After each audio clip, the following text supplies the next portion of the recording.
Hi friends, welcome to H homeo pharmacy. চলুন আজ জেনে নিই এমন একটি হোমিওপ্যাথি ঔষধের ব্যাপারে যে ঔষধটি আপনার শরীরে এক বড় ভূমিকা পালন করবে। চলুন তাহলে জেনে নিই আজ কাফ কেয়ার সিরাপের ব্যাপারে।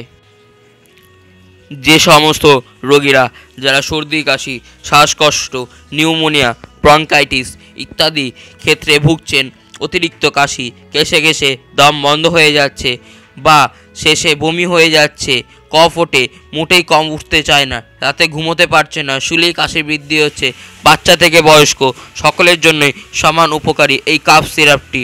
তাই আজই এই কাফ সিরাপটি ওষুধটি নিজের শরীরে প্রয়োগ করুন এবং নিজে সুস্থ রাখুন। এমন হোমিওপ্যাথি ঔষধের ব্যাপারে আপডেট পেতে চ্যানেলটিকে সাবস্ক্রাইব করে পাশে থাকুন। লাইক করবেন, কমেন্ট করবেন এবং এই ভিডিওটিকে প্রচুর শেয়ার করুন। ধন্যবাদ।